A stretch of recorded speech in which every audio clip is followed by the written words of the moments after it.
You are resting now, the quiet of night wrapping around you like a blanket, your breath slowing as your thoughts drift outward.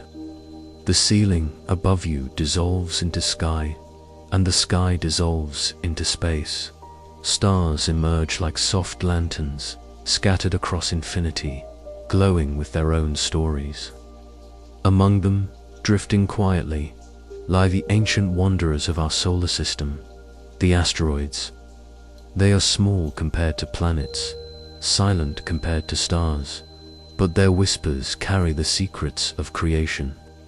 Tonight, you will meet them, gently, as if stepping into a library of stone pages written in the first language of the cosmos. Close your eyes and imagine the beginning. Long before Earth had oceans, before it had mountains, before even the moon had taken its place. The solar system was a cloud of dust and gas, swirling in the pull of gravity. A nebula born from the ashes of older stars. Within this cloud, particles collided, stuck, and grew, tiny specks becoming pebbles, pebbles becoming stones, stones becoming worlds. Most gathered into planets, their gravity binding them into spheres, but not all. Some remained unfinished, fragments of what could have been, leftovers of creation. These are the asteroids, relics of beginnings, frozen in time. Breathe slowly and picture them drifting still, 4.5 billion years later. They circle the sun like a great river of stone, most in the asteroid belt between Mars and Jupiter. Some wandering closer, some drifting far out. Each one is unique, a fragment shaped by collisions, by heat, by silence. Some are metallic, shining with iron and nickel, remnants of shattered planetary cores. Some are rocky, porous, fragile, like cosmic pumice.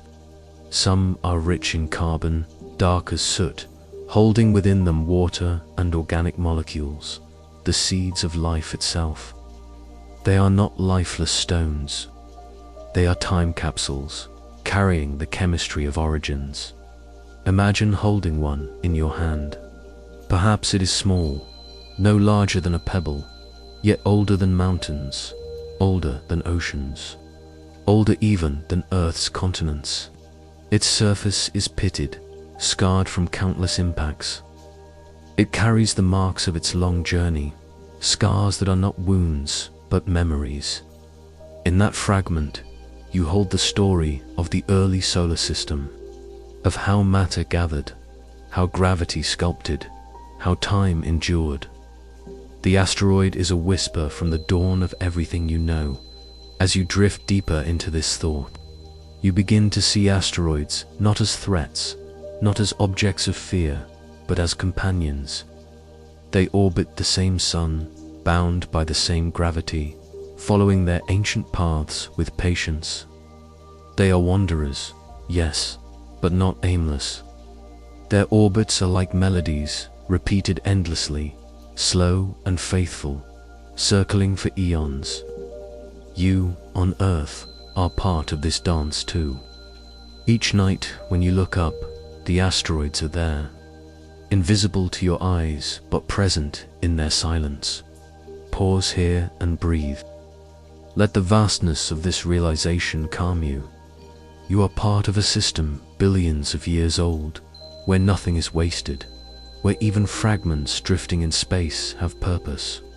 The asteroids are proof that creation is not always finished, that sometimes the leftovers are as important as the whole. Now picture the asteroid belt itself, stretching between Mars and Jupiter. It is not crowded as films imagine, not a storm of rocks colliding every second. It is spacious, vast, each asteroid separated by millions of kilometers. You could fly through it without ever touching one, yet still feel their presence like stars scattered across the dark. The belt is a reminder of balance, too close to Jupiter. The planet's gravity prevented these fragments from ever forming a world. Instead, They remain as they are, a museum of beginnings. Think of specific asteroids. Ceres, the largest, almost a dwarf planet, carrying water ice beneath its crust. Vesta, bright and basaltic, with a scar so large it reshaped its surface. Bennu, a near-Earth asteroid rich in carbon, visited by spacecraft, carrying secrets of life's building blocks. Ryugu, another traveler, whose dust was returned to Earth like a gift from deep time. Each has its own story, its own whisper, its own lesson. Together, they are a choir of voices from the past, still singing. And yet, they are not only past, they are also future. The metals in asteroids could one day build spacecraft. The water locked in them could one day fuel rockets. The organic molecules could one day remind us of our origins and guide us toward new life. To look at an asteroid is to see not only what was, but what could be. Breathe again, slowly, and let the thought soothe you. The asteroids are not rushing. They have circled the sun for billions of years, and they will circle for billions more. They are patient, eternal in their pace. You need not hurry, for the cosmos does not hurry. Its whispers are slow, its lessons gentle, its time vast. As you drift now in imagination, you see yourself floating among them. Around you, fragments of stone glimmer faintly in sunlight, each spinning, each silent. You drift past one and see craters carved by impacts. You drift past another and see boulders piled loosely, a rubble pile held together by gravity's quiet hand. None are perfect spheres. None are polished. All are rough, irregular, scarred, and in their imperfection lies their beauty. They are authentic, untouched, honest. You begin to realize that asteroids are not only scientific relics, they are metaphors for yourself. You too are a collection of fragments, memories, experiences, some polished, some rough, some scarred. Yet together they make you whole, just as asteroids make the solar system complete. You are not less for your fragments. You are more. The asteroids remind you that wholeness does not mean smoothness, that beauty is in the endurance of time. The more you listen, the more their whispers soothe you. They remind you that life is not only about destinations, but about drifting, about circling, about being present in the orbit you were given. They remind you that silence can hold wisdom, that slowness can hold strength, that age can hold meaning. And as you rest deeper into this thought, you begin to sense the next chapter of their story. For if asteroids are whispers of the past, frozen in stone, then what stories do they carry within their minerals and ices? What can their chemistry tell you about the solar system's first dawn? You lie still, wrapped in the quiet of the night, your breath soft and steady, when the memory of asteroids drifts back to you. You remember their whispers, their slow circles around the sun, their patience across billions of years. But now a deeper question arises, one that settles gently in your mind. What do these stones carry within them? If they are fragments of creation, what secrets of time do they hold? Tonight, you will listen more closely and walk deeper into the story locked in stone. Close your eyes and imagine holding an asteroid in your hands. It feels heavy, ancient, rough against your palm. You are not simply holding rock. You are holding memory. Each grain of dust, each shard of metal, each dark surface scar is older than any mountain on Earth. Older than the oceans. Older even than the life that breathes through you now. The asteroid is a fossil of the solar system, a time capsule from the dawn of everything you know. Breathe gently and see the beginning unfold once more. The solar system, 4.5 billion years ago, was a swirling cloud of gas and dust, a nebula spun from the ashes of older stars. Gravity pulled particles together, collisions built them into worlds, but not all fragments found homes. Some remained unfinished, never growing into planets.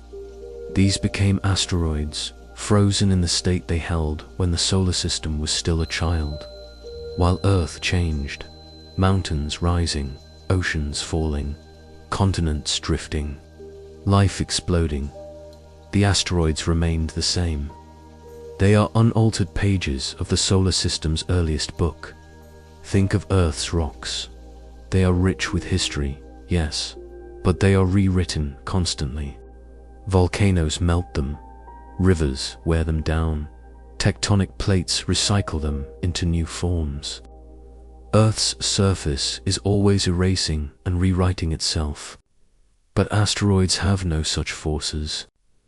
They are small, without tectonics, without oceans, without weather. They preserve what they were at the beginning.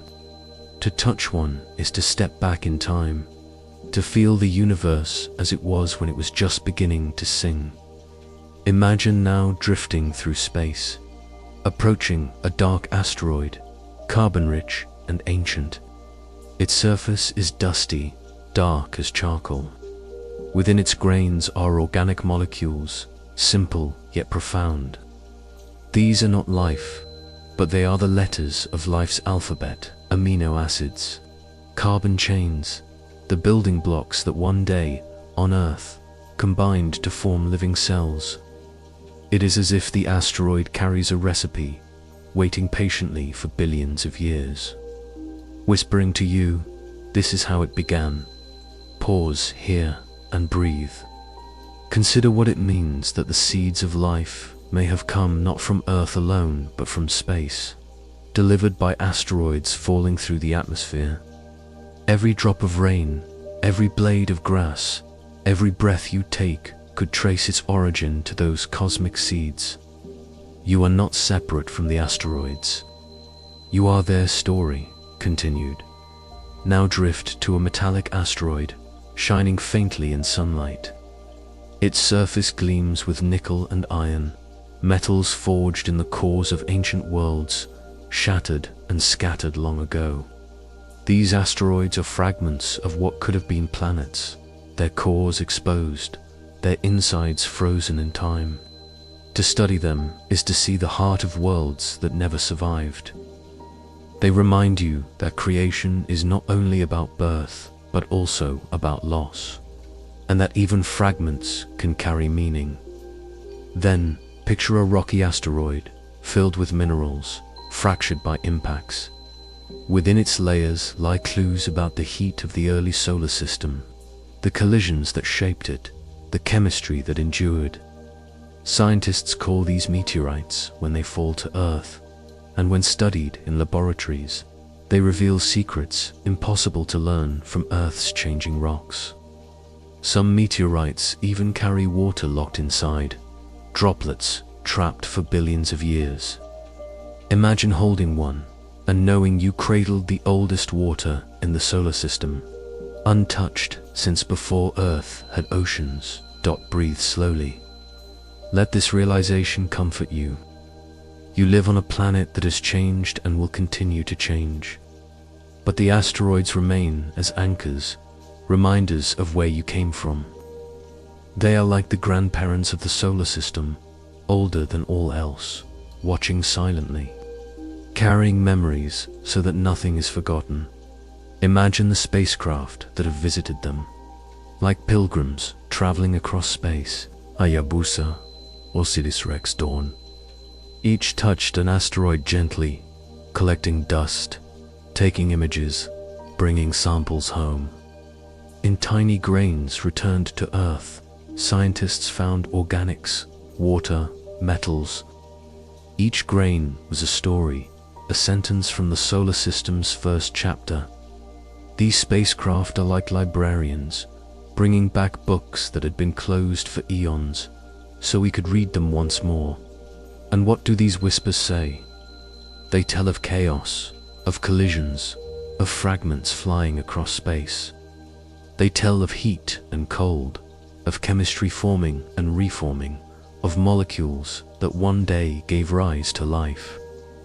They tell of endurance, of stones circling for billions of years without breaking apart, without being erased. They tell of patience, of a universe that creates slowly, steadily, with no hurry. Pause again and rest in this thought. You are surrounded by time capsules, drifting above you every night, silent yet full of meaning. You cannot see them with your eyes, but they are there, orbiting with you, circling the same sun. They are part of your story, whether you notice them or not. Now imagine yourself lying in a field, the night sky above you. A shooting star flashes across, a meteor burning bright for a moment. It is an asteroid fragment, a messenger from deep time, falling into your world. In that flash, the story of billions of years ends in fire. And yet, in that fire, something continues, the connection between you and the cosmos. The reminder that the stones above are not separate but part of your life. Asteroids are not only reminders of the past, they are promises of the future. Within their metals lie resources that could one day fuel spacecraft, build stations, sustain journeys beyond Earth. Within their water lies the key to exploration, to fuel, to survival. They are frozen time capsules, yes, but they are also seeds waiting to be planted in the soil of tomorrow. As you drift deeper into rest, you realize that to understand asteroids is to understand time itself, not as minutes or hours, but as patience, as memory, as story. They show you that the past is never truly gone, that it can be preserved, waiting to be read again. They show you that your life is part of something far older, far greater, and yet intimately connected to the breath you take now. You are resting again, the quiet of night folded around you like a gentle cocoon. The whispers of asteroids still linger in your mind, their silence, their age, their stories locked in stone. But now, a new thought arises, like a candle flame glowing softly in the darkness. What lies hidden inside them? If asteroids are fragments of beginnings, are they also treasures of the future? Tonight, you drift deeper into their secrets, into the metals, the water, and the hidden gifts waiting in the dark. Close your eyes and picture an asteroid spinning slowly in sunlight. At first, it seems lifeless, a dull rock adrift.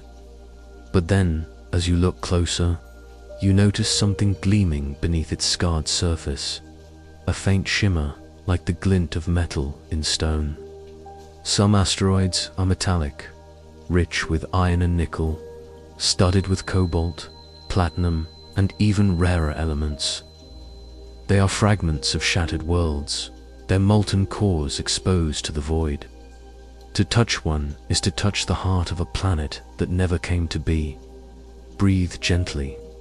Imagine the weight of such metal, enough to build ships, enough to shape cities, enough to change economies.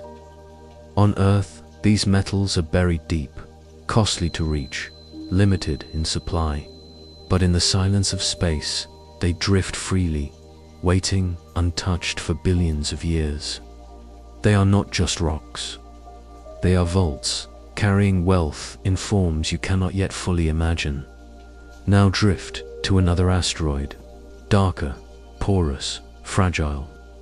It does not shine with metal, but within its dusty body lies something more precious still, water. Locked in minerals, frozen as ice, bound in molecules, water hides in abundance. To you on Earth, water seems ordinary everywhere, but in space, it is treasure beyond gold. With water, you can drink. With water, you can grow food. With water, split into hydrogen and oxygen, you can create rocket fuel. An asteroid carrying water is like a cosmic spring, a well that could sustain journeys far from Earth. Pause here and let this truth calm you. Imagine explorers in the future, not hauling fuel from Earth, but pausing by asteroids, harvesting water, fueling ships, continuing onward. Each asteroid becomes not just a rock, but a harbor, a resting place in the vast ocean of space. You realize that these wanderers are not obstacles, but stepping stones, guiding humanity farther into the solar system. Think also of carbon-rich asteroids, black as coal, carrying complex molecules, organics that whisper of life's ingredients. They do not breathe, they do not grow, but they hold the chemistry from which life itself was born. To hold such an asteroid is to hold a mirror of Earth's earliest days, when molecules swirled in oceans, when cells were still a dream.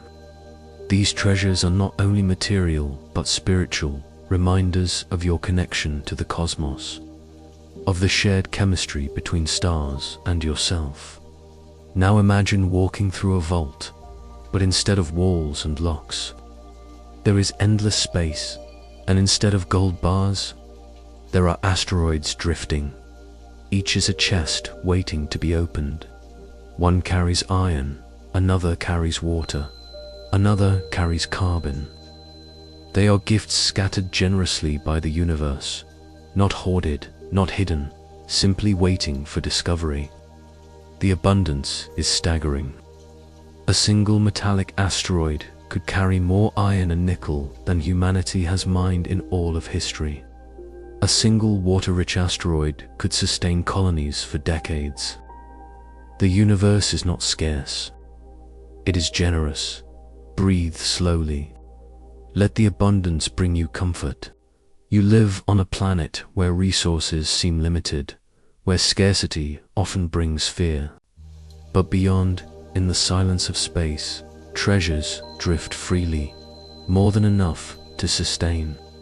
The cosmos reminds you that what feels finite may only be the beginning, that horizons expand when you look farther, and yet these treasures are not only for future harvest, they already serve you now, silently. Asteroids that fell to Earth long ago may have delivered water to your oceans. They may have carried the organic molecules that became the seeds of life. Without them, Earth might have been dry, barren, silent. The water you drink today, the cells that form your body, may trace their lineage back to asteroids. The treasures in the dark have already shaped you. Imagine lying beside a river, watching water flow, and realizing that its ancestor might have fallen from the sky. Imagine holding a piece of jewelry, metal shining, and knowing that its elements were born in stars, scattered in asteroids, carried to Earth by impacts. You are already living with these treasures. They are not foreign. They are home. Now drift deeper into the thought of metals. Platinum, palladium, iridium, rare on Earth, but abundant in certain asteroids. These elements are catalysts, guiding chemical reactions, essential in technology, precious in value. To mine them on Earth requires digging deep, consuming energy, scarring landscapes. In space, they drift weightless, unclaimed. Humanity has barely begun to touch them, yet their presence promises futures where scarcity is replaced by abundance. Think of water again. Picture a spacecraft arriving at a carbon-rich asteroid, gently capturing it, extracting ice, melting it into liquid, splitting it into fuel. The ship refuels, not on Earth, but in the stars, continuing its journey with ease. Suddenly, space is no longer empty. It is alive with stations, harbors, oases. Asteroids are not only relics of the past, but bridges to the future. Pause and breathe deeply. Let this image soothe you. The universe is not barren. It is filled with gifts, scattered not for one, but for all. Metals for building, water for sustaining, organics for remembering origins. The treasures of asteroids are not hidden behind walls. They are offered freely, drifting gently in silence. And yet, with treasure comes responsibility. How will humanity harvest without harm? How will it share without greed? These questions linger like shadows behind the glow. But for tonight, you simply rest in the comfort that abundance exists, that the cosmos provides, that scarcity is not the whole story. As you drift further into sleep, you see asteroids circling the sun, each carrying its own treasure chest, unopened, waiting. They are not rushing. They are not guarded. They are simply there, reminders that the universe holds more than you can see, more than you can imagine. You are part of that story, carried by the same sun, bound by the same gravity, nourished by the same gifts. You are lying still, the night deep around you, your breath calm and steady. You have wandered through the treasures hidden inside asteroids, their metals, their waters, their organics, and felt their abundance. But now, a softer question rises, like a feather drifting in the dark. How do we know all this? How do we learn the secrets of rocks so far away, silent wanderers scattered across a solar system too vast to touch? Studying asteroids is like measuring the weight of a whisper, delicate, patient, requiring gentleness and wonder. Tonight, you will follow this journey of discovery. Close your eyes and picture Earth beneath you. A blue world surrounded by night. Above its surface, telescopes stand tall, their mirrors wide and silver, gazing into the dark. Long before spacecraft ever left Earth, these instruments were the first to notice asteroids. They saw faint dots of light moving slowly against the stars, wandering in patterns that revealed orbits. Each dot was a body, circling the sun, silent but steady. To watch them was to watch whispers in motion. Breathe slowly. Imagine an astronomer at one of these telescopes centuries ago. A hand draws dots on paper, tracking the movement night by night. Patterns emerge. Predictions are made. And soon, the existence of the asteroid belt is revealed, not through touch, not through samples, but through careful listening to light. Science begins not with noise, but with silence observed now drift forward to modern times. Telescopes no longer rely on eyes alone. They capture light across spectrums, visible, infrared, radar. By studying how asteroids reflect sunlight, we learn what they are made of. A carbon-rich asteroid reflects little, dark as soot. A metallic asteroid gleams more brightly. A rocky asteroid lies somewhere between. Radar bounces signals off their surfaces, revealing shapes, spins, even companions, tiny moons orbiting larger stones. From millions of kilometers away, we learn their size, their speed, their story. Pause here. Let the wonder settle in you. You are on Earth, yet you can measure the rotation of a rock halfway across the solar system. You can map its craters, its shadows, its path. You can weigh its mass not by touching it, but by watching how it tugs on the orbits of others, how it shifts the light it reflects. This is the art of measuring whispers, of listening without intrusion. But telescopes are only the beginning. Sometimes we must travel closer. Imagine spacecraft, slender and patient, leaving Earth with gentle burns of engines, spiraling outward. They travel for years, guided by gravity's hand, until they arrive at an asteroid no larger than a mountain. They approach slowly, carefully, as if not to startle. And when they arrive, they become companions. circling silently, taking images, measuring every angle. Think of Dawn, the spacecraft that visited Vesta and Ceres. It glided around them, mapping surfaces, revealing craters and mountains, discovering water hidden in Ceres's crust. Think of Hayabusa and Osaka, which reached out robotic arms to gently touch the surface of asteroids, collecting grains of dust, carrying them back across millions of kilometers to Earth. Imagine those tiny grains, so small you could hold them on a fingertip, yet older than the Earth itself, whispering secrets from billions of years ago. Breathe gently. These missions remind you that studying asteroids is not an act of conquest, but of respect. The spacecraft do not drill deeply, do not shatter worlds. They touch lightly, take little, listen much. They are librarians, not miners, gathering pages without disturbing the book. And yet, even with so little, the knowledge is vast. In laboratories on Earth, scientists peer through microscopes at dust collected from Ryugu and Bennu. They find organic molecules, carbon compounds, evidence that asteroids may indeed have delivered the seeds of life. They find water locked in minerals, proof that the cosmos carried oceans long before Earth's seas were born.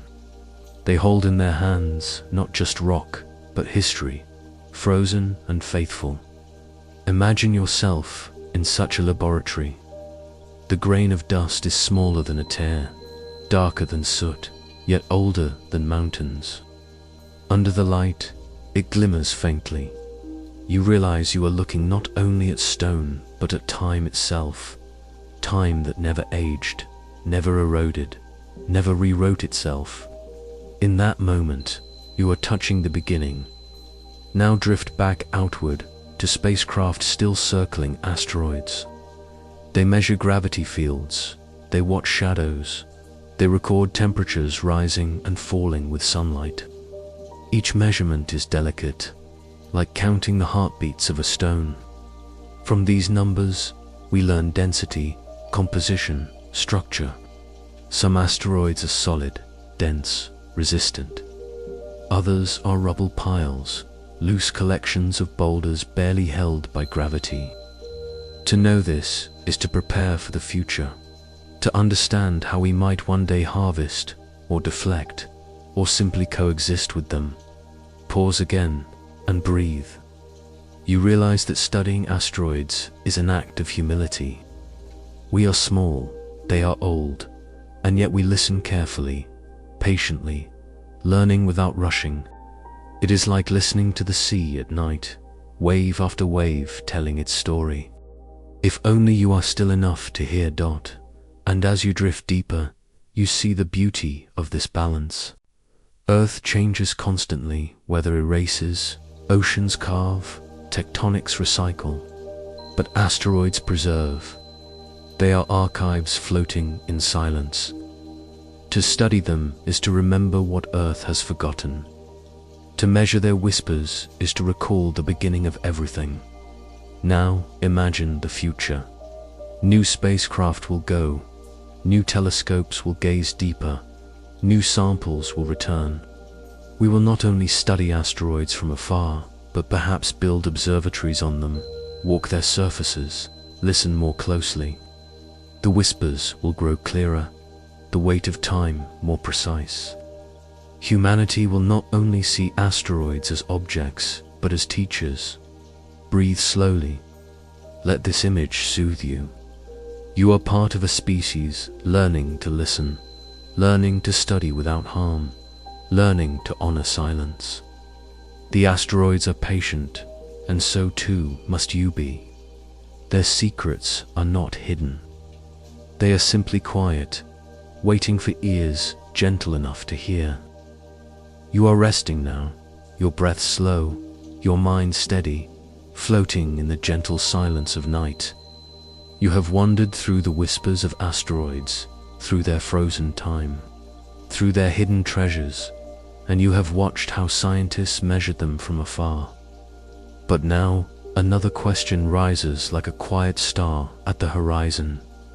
What happens when we do not only watch, but reach out? What happens when humanity, fragile and small, extends its hand across the void to touch what was once untouchable? Tonight, you will drift into those encounters, spacecraft visiting asteroids, gentle meetings across unimaginable distance. Close your eyes and imagine a spacecraft leaving Earth. It is small compared to a planet, smaller than the rocks it seeks, but it carries dreams larger than itself. Its engines fire softly, and it begins a years-long journey. Around and around the sun it spirals, taking gravity assists from planets, slingshotting outward. Through silence, through darkness, it travels faithfully toward a target no human hand has ever touched. Breathe gently. Picture the loneliness of that journey. A machine moving silently, a speck of metal against infinity, yet guided precisely, patiently, across millions of kilometers. The spacecraft is a messenger, an extension of your curiosity, carrying not weapons, not greed, but instruments and arms delicate enough to touch dust. Think first of Dawn, the spacecraft that visited Vesta and Ceres. It carried ion engines, glowing with blue plasma, whispering gently as it pushed the craft forward. Dawn slipped into orbit around Vesta, revealing a bright world scarred with craters and a mountain taller than Everest. For more than a year, it circled, mapping every detail, listening to the stone. Then it moved on, like a pilgrim continuing its journey, arriving at Ceres, where it found water locked in ice and mysterious bright spots glimmering on the surface. Dawn did not touch, but it embraced with sight, with patience, with quiet orbit now. Think of Hayabusa, a Japanese mission to asteroid Ito. Imagine its small body descending slowly toward the surface, its arm extending like a finger reaching for dust. It touched briefly, collecting grains smaller than sand, then carried them home across the dark. When its capsule landed on Earth, inside were only tiny particles, but those particles were priceless. They were whispers brought back, proof that the untouchable could be touched, that the silence of asteroids could be held in human hands. Pause here. Feel the wonder of that moment. For billions of years, Itokawa drifted untouched, silent in its orbit. Then, one day, a visitor arrived, touched lightly, and left, carrying a piece of eternity home. To hold that dust was to hold time itself, then drift to Hayabusa to its successor, which traveled to Ryogu. It circled the dark, diamond-shaped asteroid, then descended with care. When its sampling arm touched the surface, it fired a tiny projectile, lifting dust, capturing fragments. Not once, but twice, it touched, collecting more than its predecessor, and it carried them back, returning to Earth in 2020, a small capsule blazing across the sky. Inside were grains rich with carbon, with organics, with stories billions of years old. Humanity had touched the untouchable again, and brought the whispers home. Now, picture the American mission to Bennu. The spacecraft circled its target for years, mapping every boulder, every crater, learning where to land. Finally, in 2020, it descended, arm extended, touching the surface for only seconds. The ground erupted, rocks and dust flying, as if the asteroid's side had been touched. The arm collected more than enough, so much that the container overflowed. And now, those grains have returned to Earth, being studied in laboratories, carrying stories older than life. Breathe deeply. Let this vision soothe you. Across millions of kilometers, Through silence and darkness, small machines reached out, touched gently, and carried pieces of eternity back. It is proof of patience, of care, of respect. These encounters are not invasions. They are conversations. Imagine yourself floating beside one of these spacecraft as it approaches an asteroid. You see the rocky surface below, rough, uneven, untouched for billions of years. You see the arm extend slowly, trembling with delicacy. For a moment, contact has made a kiss across eternity. Then the spacecraft retreats, leaving the asteroid to continue its orbit, undisturbed except for a whisper of dust removed. You realize something profound. To touch the untouchable is not to conquer, but to connect. It is not to take everything, but to carry a fragment, enough to listen, enough to learn. It is respect made visible, curiosity made real. Pause again and rest in this thought. Humanity is young, fragile, small, yet it reaches outward with gentleness. The spacecraft are like hands of children, curious but careful, touching ancient elders of stone. And the asteroids, patient and silent, allow it. Now imagine the laboratories, again, where those grains are studied. Scientists peer through microscopes, seeing organics, water, minerals. They find amino acids, carbon chains, hints of chemistry that led to life. They realize that in touching asteroids, they are also touching their own beginnings. You are not separate from these stones. You are their continuation. As you drift deeper, you sense the next question arising. If we can touch asteroids gently, can we also dream of more? Could we one day harvest their treasures, not for dust, but for sustenance? Could these encounters become not only moments of science, but steps toward a future where asteroids fuel our journeys? You are resting now, your breath, even your body softened by night. You have followed spacecraft across the dart, watched them extend their delicate arms, and seen them return with grains of dust, whispers of time, fragments of origin. But as you linger in that memory, another thought begins to rise, like the shimmer of dawn across a silent horizon. What if we touched not only to learn, but to live? What if the asteroids were not only relics of the past, but harvests of the future? Tonight, you drift into the dream of cosmic harvests. Close your eyes and imagine a farmer standing at the edge of a vast, silent field. Instead of soil, there is space. Instead of wheat or rice, there are asteroids, scattered like seeds across the black. The farmer does not carry a plow but a spacecraft, not a sickle but solar sails and robotic arms. This is not farming of Earth, but farming of the cosmos, harvesting what has drifted for billions of years. Patient and untouched, breathe slowly. The dream of asteroid mining began not in fields, but in mines. Long before spacecraft touched asteroids, visionaries wondered if the metals, the water, the carbon drifting in silence could become resources for humanity.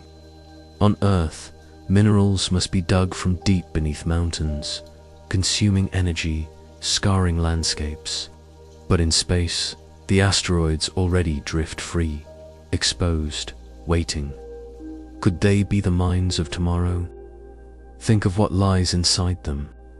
A single metallic asteroid could hold more iron, nickel, and platinum than all of Earth's history of mining combined. A single carbon-rich asteroid could hold enough water to fuel journeys across the solar system. These are not small gifts, but vast, unimaginable harvests. And yet, they are quiet, offered freely by the cosmos, not guarded, not locked, simply waiting. Now picture yourself among them. You drift in orbit around a dark, rocky body. Lights from your ship glint across its surface. Below you is iron enough to build cities. Below you is water enough to sustain colonies. You are not looking at an obstacle. You are looking at abundance. For the first time, you see space not as emptiness, but as fullness. Not as void, but as harvest. Pause here and let the thoughts soothe you. Humanity has always sought resources, first from rivers, then from soil, then from beneath mountains, then from oceans. Each step felt like an edge, a limit. But with asteroids, the horizon opens.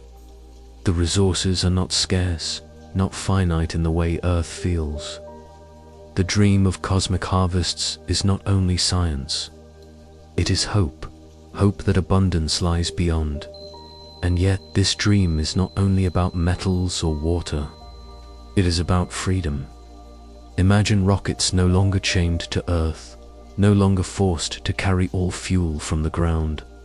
Imagine explorers refueling in space, building with metals mined from asteroids, drinking water not from Earth's wells, but from cosmic springs.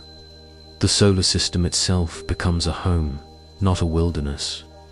The asteroids are not only treasure chests. They are stepping stones, bridges to farther horizons. Think of history. Humanity once looked at oceans and saw barriers. Then ships crossed them, and the world grew wider. Now we look at space and see the same distance, emptiness, impossibility. But perhaps, one day, the asteroids will become harbors, oases along the journey.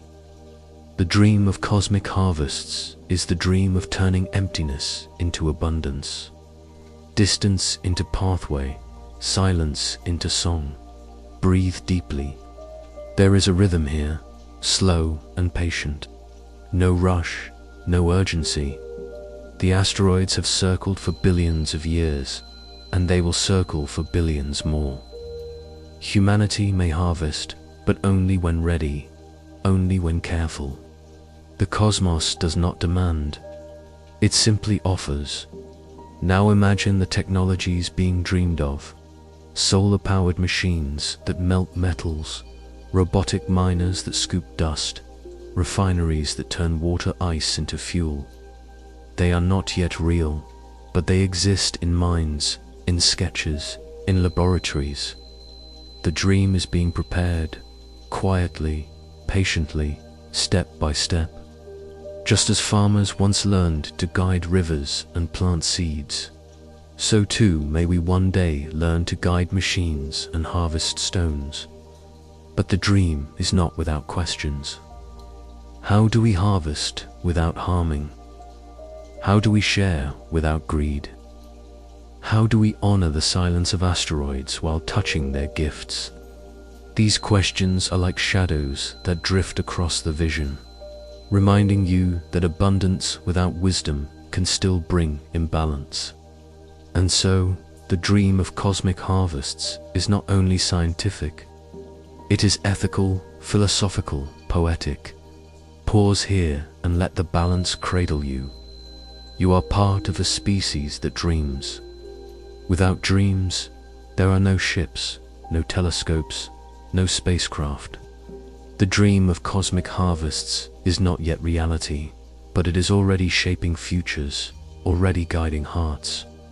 To dream is the first harvest, the harvest of imagination. Now drift outward, further into the asteroid belt. Around you are millions of bodies, large and small, each one carrying treasure. They drift silently, but in your mind, you see them glowing softly, each like a lantern waiting to be lit. You realize that the harvest is not only material, but spiritual. The gift of wonder, the reminder that the universe is generous. To see abundance where once you saw emptiness is to change the way you live, and as you rest deeper, you sense the next step. If this dream is to become real, it will need tools, machines that can touch as gently as spacecraft have touched. Yet work patiently, sustainably, faithfully. The dream must be paired with craft, with invention, with the art of turning vision into action.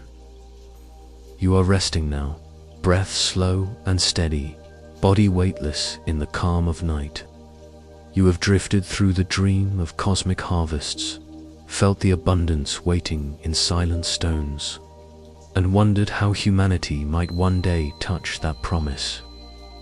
Now, as your thoughts float softly outward, another vision begins to take shape. If the asteroids are the fields, what tools will we use to tend them? If the treasures lie scattered in silence, what machines will gently gather them without breaking the harmony? Tonight, you drift into the imagination of tomorrow's tools, machines that do not roar with greed, but hum with patience, designed not to conquer, but to collaborate with the cosmos. Close your eyes and imagine a spacecraft shaped like a flower. Its solar panels unfold like petals, wide and delicate, catching sunlight in the emptiness. From its center extends an arm, not heavy with drills, but light as silk, reaching out to touch dust. This is not the machine of noisy factories, but of gardens, designed to listen, to sample, to harvest softly. Already, such spacecraft exist in early form, their petals spreading above Earth, their arms extending to asteroids, proving that machines can be gentle gardeners of space. Breathe deeply. Picture another tool, a harvester shaped like a net of light.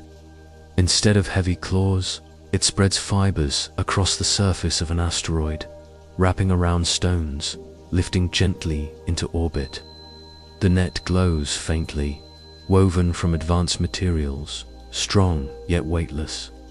It is not a predator capturing prey, but a fisherman casting lines into the cosmic river, gathering fragments for study, for use, for future journeys. Now drift further, and imagine furnaces powered not by fire, but by sunlight. Vast mirrors unfold in orbit around an asteroid, reflecting light onto its surface. Slowly, patiently, the heat frees metals from stone, vaporizing ice into water vapor, captured by tanks.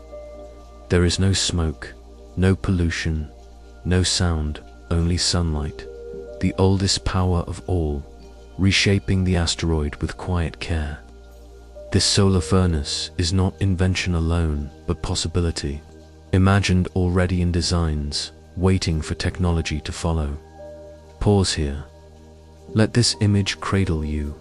Machines that do not scar but polish, that do not tear but coax.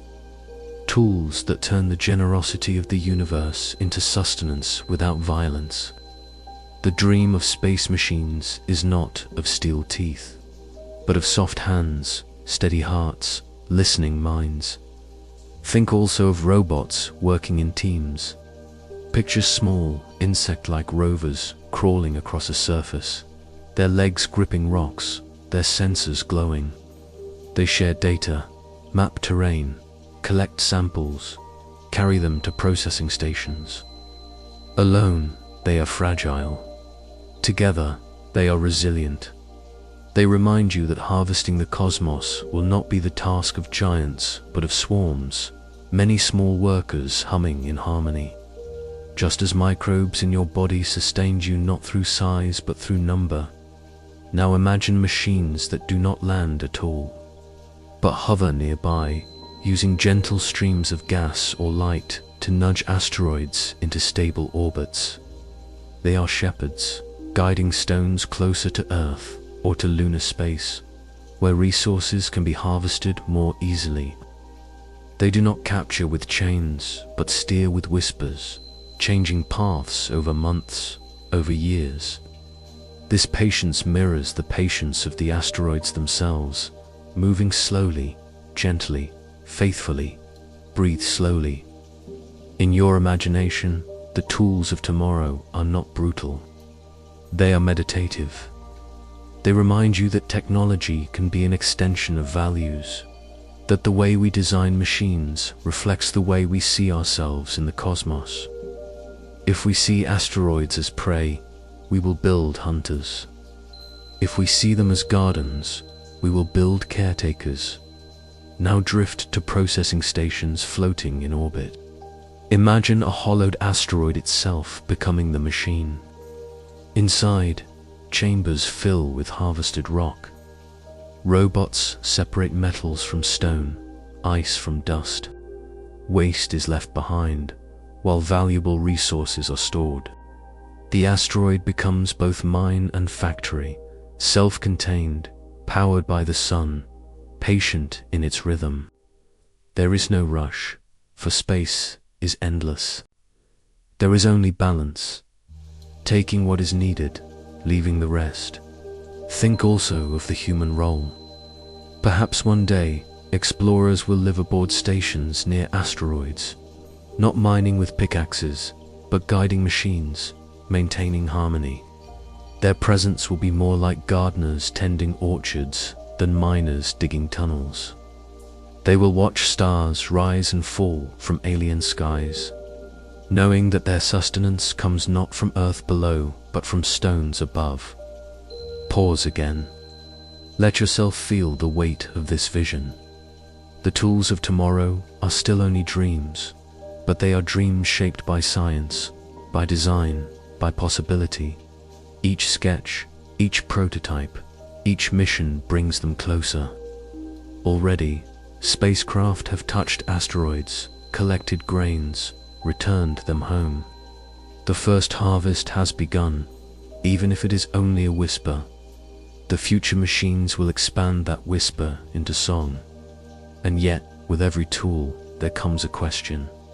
How much should we take? How much should we leave? Will machines hum with harmony, or will they roar with greed? These are not only engineering questions, but moral ones. And their answers will shape not only how we mine asteroids, but how we see ourselves in the cosmos. Breathe gently. The asteroids wait. They are patient. They do not demand. Humanity has time to decide, time to design, time to choose. The tools of tomorrow are seeds. What grows from them depends on the hands that tend them. As you rest now, imagine drifting among these imagined machines. Around you, flower-like spacecraft bloom in the sunlight. Nets of light glimmer, gathering dust. Solar furnaces shimmer, melting ice into water vapor that glows softly in tanks. Swarms of robots crawl across surfaces like ants, patient, tireless. You are not watching a battlefield. You are watching a garden, the cosmos tended by tools of harmony. You are resting now, eyes soft, breath slow, your mind floating gently in the dark of night. You have walked among the tools of tomorrow. Imagine spacecraft shaped like flowers, nets of light, mirrors of the sun. But as you drift further, a deeper treasure begins to shimmer in your thoughts. Not metal, not stone, but something more ordinary, more essential. Water, clear, simple, familiar on Earth, yet in space it becomes gold. Tonight you will journey into this hidden wealth and feel how asteroids carry the future of exploration in frozen streams of silence. Close your eyes and imagine a droplet of water suspended in the air. It glows softly, reflecting starlight, round and weightless. To you, water is common. You drink it, wash with it, see it fall as rain. But in space, this droplet is treasure. It can quench thirst. It can grow food. It can protect from radiation. And, split into hydrogen and oxygen, it can burn as rocket fuel. Carrying ships farther than Earth alone can sustain. Breathe gently. Now imagine drifting near a carbon-rich asteroid.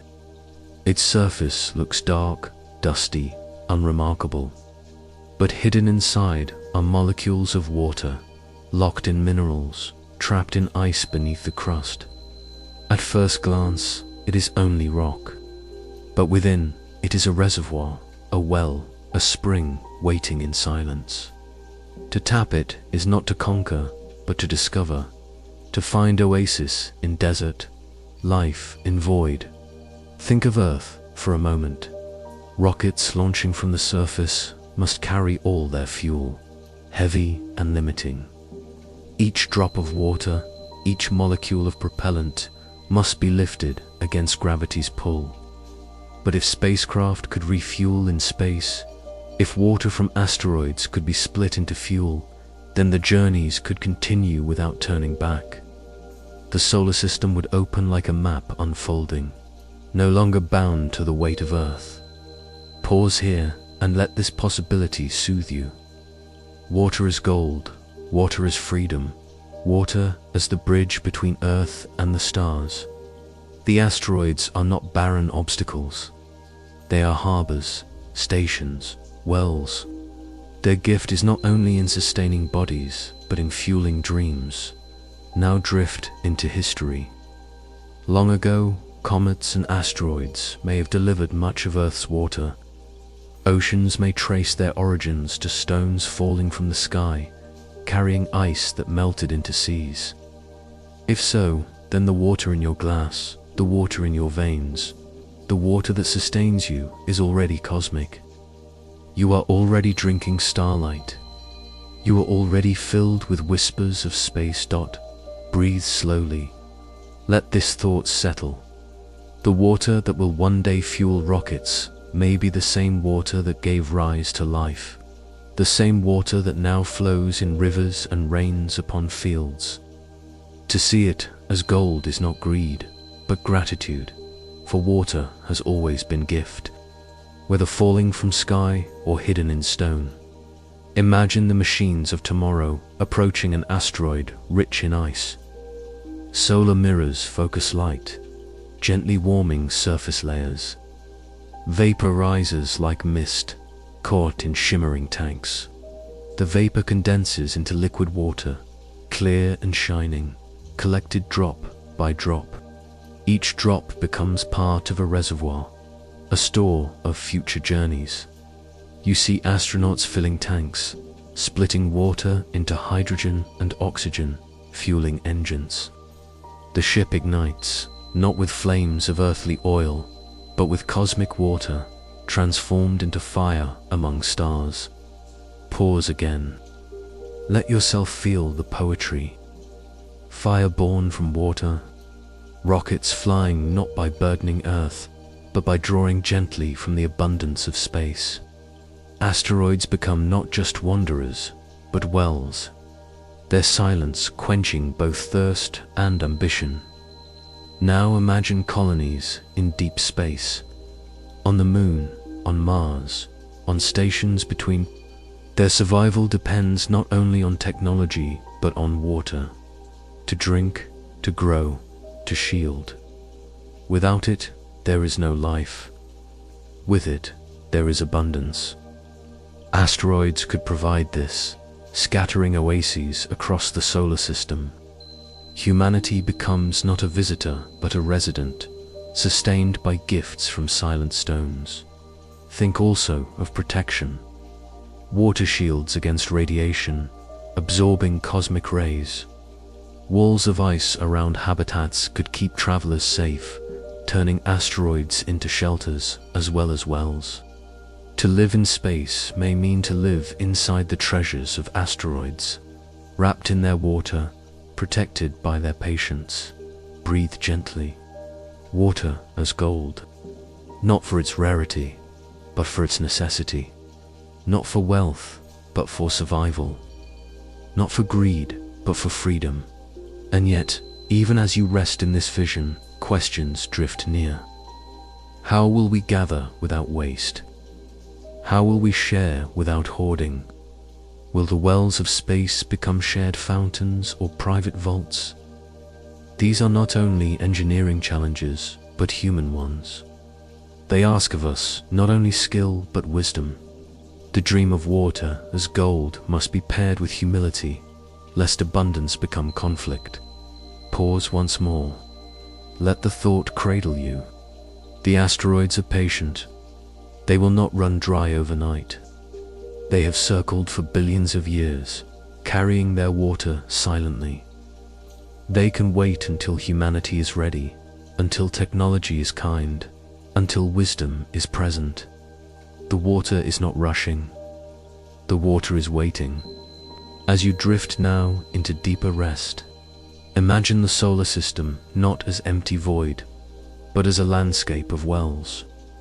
Around each asteroid, a halo of potential, a promise of journeys sustained, dreams fueled, futures opened. You are not alone in the dark. You are surrounded by springs, hidden, silent, patient, waiting for gentle hands to draw them forth. You are resting now, your body soft, your breath steady, your thoughts drifting outward into the quiet of night. You have followed water through the asteroids, felt its promise of survival and freedom, its transformation into fuel, into fire. But as you rest deeper, another treasure begins to glow in your imagination, not liquid, not fleeting, but solid, enduring. Iron, nickel, metal hearts hidden inside asteroids, waiting not just to sustain, but to build. Tonight, you will drift into these metallic worlds and imagine how their cores could one day become the bones of new civilizations. Close your eyes and picture a metallic asteroid. At first, it seems like a simple stone turning slowly in the sunlight. But as you approach, you notice its surface gleaming faintly, smooth in places, fractured in others, shimmering with the shine of metal. Beneath its rough skin lies iron, nickel, cobalt, platinum, a core of strength, forged billions of years ago in the heat of exploding stars. Preserved in silence, untouched until now. Breathe slowly. Imagine holding a fragment of this iron in your hands. It is cold, heavy, dense. You realize it has traveled across billions of years, unchanged, carrying within it the memory of stellar furnaces. The iron you hold was born in a supernova, in the collapse of a giant star. Its heart compressed until it exploded outward, scattering metals across the cosmos. To hold this fragment is to hold a piece of a star's last breath. Think of Earth. To build your cities, to craft your tools, to shape your machines. You have always relied on metals. You mine them from deep within mountains, from veins in stone, from soil enriched by ancient processes. But there are limits.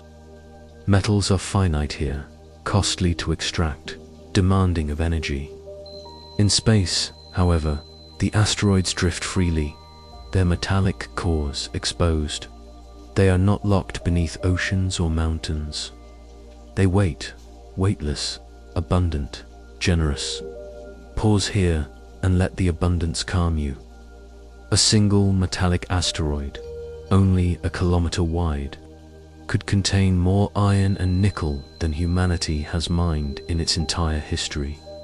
A single body, drifting silently, could supply the scaffolding for space stations, habitats, spacecraft, all without touching Earth's crust. The cosmos has already provided what you need. It has scattered wealth not only in water but in strength. Now imagine the future.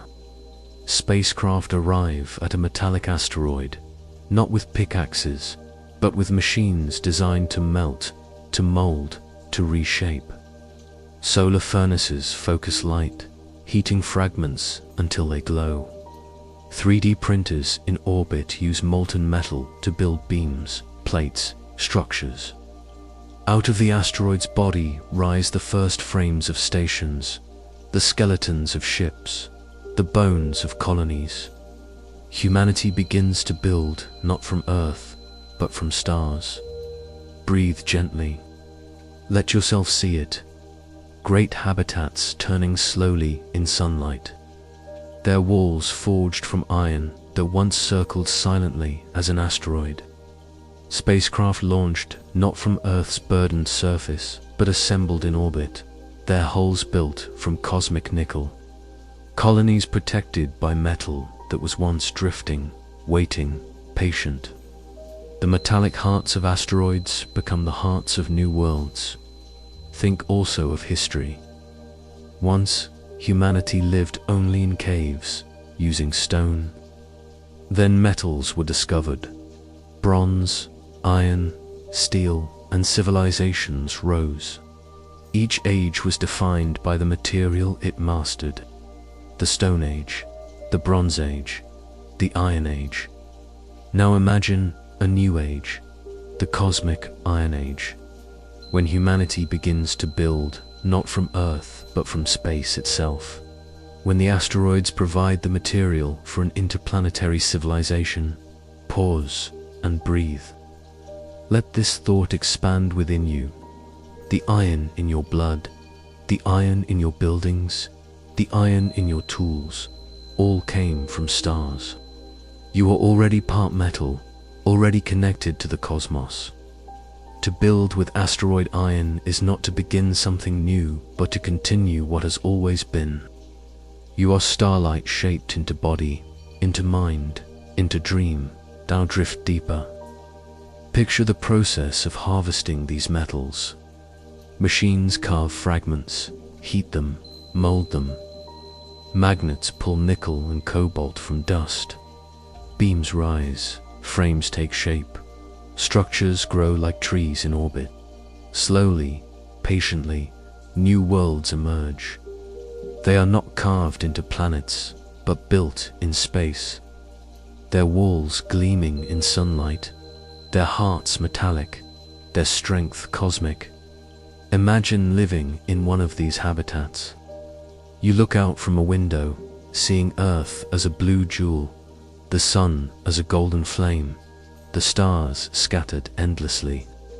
You walk through corridors built from asteroid iron, walls forged from cosmic nickel. You realize you are living not only in space, but in history itself, in the continuation of a story that began in supernova, carried through asteroids, and shaped now by human hands. Pause again. Let the poetry soothe you. Iron is not only strength, it is continuity. It connects you to stars, to Earth, to asteroids, to the future. It is the skeleton of existence, the framework of dreams. To imagine building with cosmic iron is to imagine weaving yourself deeper into the fabric of the universe. And yet, as with all dreams, questions remain. How do we build without excess? How do we harvest without greed? Will the metallic hearts of asteroids become foundations for shared futures or battlegrounds for ownership? These questions linger, soft but present, reminding you that abundance must be balanced with wisdom. Breathe gently. The asteroids do not rush. Their metals will remain, circling patiently, waiting for hands steady enough, hearts wise enough, minds gentle enough to use them well. You need not hurry. You need only dream carefully. As you drift now into deeper rest, you imagine the solar system not as void but as scaffolding.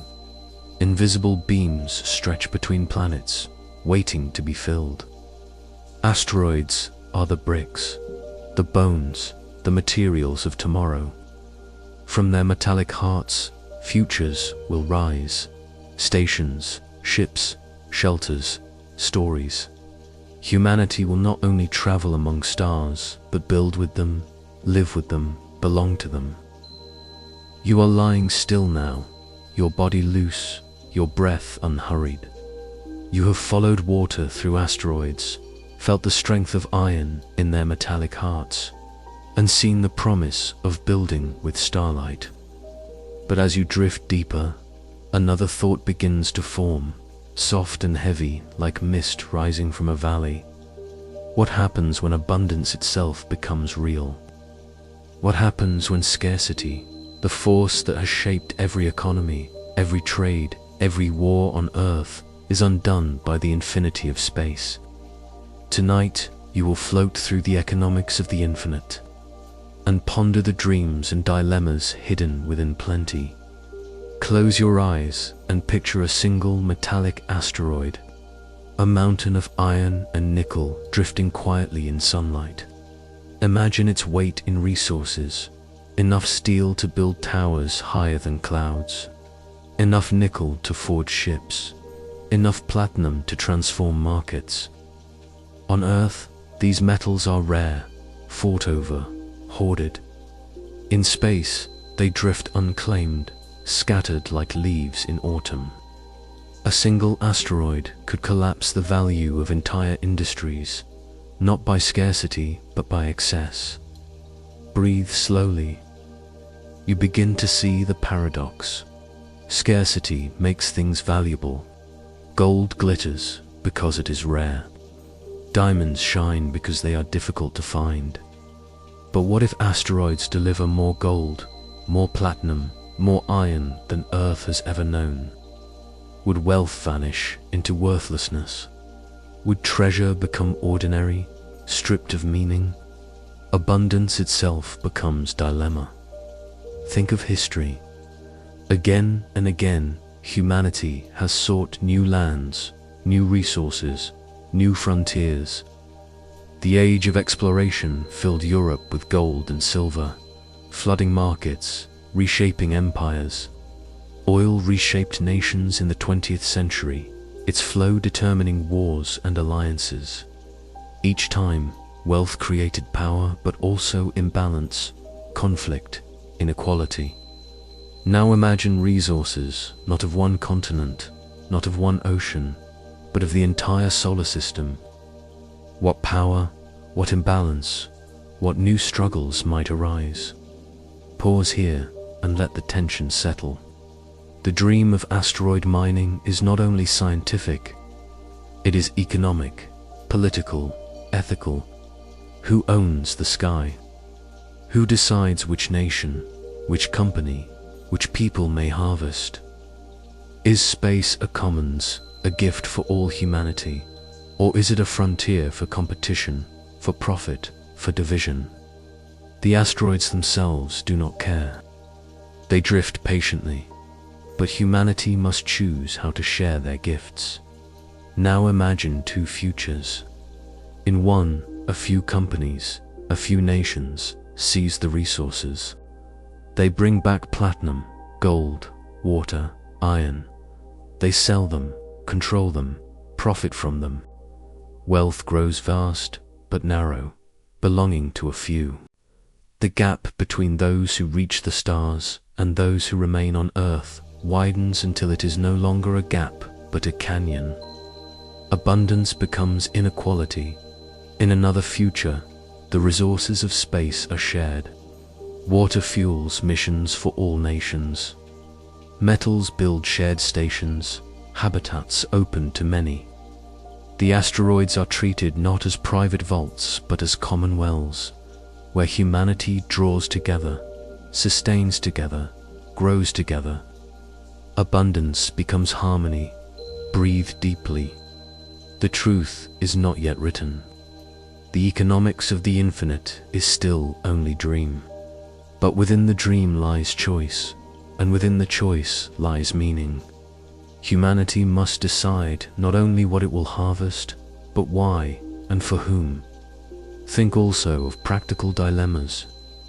Mining an asteroid is costly, requiring spacecraft, energy, years of patience. At first, only the rarest elements, platinum, palladium, gold, might be worth returning to Earth. Even then, too much could crash markets, destabilize economies. Slowly, as technology grows, as stations rise in orbit, metals may be used directly in space instead. Bypassing Earth, the value will shift from price to purpose, from rarity to utility. The infinite does not erase economy. It transforms it. Now picture markets in the far future. Earth's stock exchanges no longer track only gold or oil, but asteroid metals, lunar ice, Martian regolith. Futures are written not only in harvests of fields, but in harvests of orbits. Traders speak not of farms or mines, but of Ceres, of Vesta, of near-Earth asteroids captured in stable orbits. The language of wealth itself changes, drifting outward, carried by starlight. Pause here and let your imagination rest. The dilemmas are not threats, but reminders. Wealth without wisdom is fragile. Abundance without sharing is hollow. To make the economics of the infinite a dream instead of a nightmare requires not only machines, but minds. Minds that value balance, harmony, fairness. And yet, abundance itself is soothing. Scarcity has always shaped fear. Food running out, metals running out, fuel running out. Asteroids whisper differently. They whisper that resources are not as finite as they seem, that the cosmos is generous, that humanity can grow without consuming Earth alone. To listen is to find comfort. To imagine abundance is to feel the weight of fear lift, replaced by possibility. Now drift outward again. Picture Earth below, bright and blue, heavy with billions of people. Around it circles spacecraft, stations, habitats. Further out, in the asteroid belt, machines harvest metals, capture ice, process dust. None of it is rushed. None of it is desperate. The resources flow slowly, steadily, enough for journeys, enough for futures. You realize that the economics of the infinite may not be about gold at all. It may be about time. With abundance, humanity has time to grow, to explore, to choose wisely, breathe gently. Economics is usually about limits. But here, in the silence of asteroids, limits soften, horizons widen. The dilemmas remain, but so too does the dream. The cosmos has scattered enough for all. Whether humanity learns to share is the real question. As you drift into deeper calm, you sense the next chapter forming. If economics asks how we share, then ethics asks how we protect. How can humanity harvest without harming, take without destroying, receive without silencing the whispers of the asteroids? You are resting now, your breath long and slow, your mind softened by the rhythm of night. You have drifted through the economics of the infinite, wondered about dreams of abundance and dilemmas of plenty. But as your thoughts deepen, another question rises gently, like a ripple in still water. How do we protect balance? How do we ensure that the harvest of the stars does not become the hunger of greed? Tonight, you will walk with guardians, not warriors with swords, but guardians of thought, of fairness, of harmony, guiding humanity as it reaches for the asteroids. Close your eyes and picture Earth from space. Blue oceans swirl, green forests breathe, white clouds drift. Around it, satellites circle, lights of cities shine, rockets launch upward. Beyond, the asteroids drift, carrying treasures of iron, water, platinum, carbon. It is tempting to imagine Earth reaching out with eager hands, pulling everything in. But balance whispers differently. The cosmos is not a vault to be emptied. It is a garden to be tended, a gift to be honored. Breathe gently. Guardians of balance are not only people, but principles. They ask, who decides how we harvest? Who ensures that abundance is shared? Who speaks for Earth, for the billions who cannot launch ships, for the generations not yet born? These questions are not mechanical. They are moral. They are the soft threads holding balance. Think of history. The Earth's lands were once seen as infinite, its oceans endless, its forests eternal. But when greed grew faster than care, deserts spread, rivers dried, skies thickened with smoke. Earth was treated as treasure chest, and it reminded us of limits. Now the asteroids appear, vast and abundant, and humanity faces the same choice again, to repeat old mistakes or to learn balance. The Guardians remind us that progress without protection is hollow. Imagine councils in the future, not of kings or emperors, but of nations, scientists, dreamers, ethicists. They gather not to claim, but to share. They create laws that protect, agreements that ensure the sky is not divided like land. The Guardians of Balance draft codes, treaties, promises, that asteroid wealth will not belong to a few, that no single hand will hold the sky, that the cosmos remains common ground. These laws become shields, not of metal, but of trust. Pause here and let this image cradle you. You see humanity standing together beneath stars, not as rivals, but as stewards, not as conquerors, but as guests. The Guardians of Balance are not distant rulers. They are voices inside you, inside us, whispering, "Take only what you need, leave room for others." Honor the silence of the cosmos. Now, imagine a different kind of Guardian technology itself, designed with care. Machines that harvest gently, leaving asteroids mostly whole. Processing that uses sunlight, not pollution. Systems that track resources transparently, preventing hoarding, ensuring accountability. Guardianship is not only treaties, but tools built with respect. Designed not for greed, but for balance.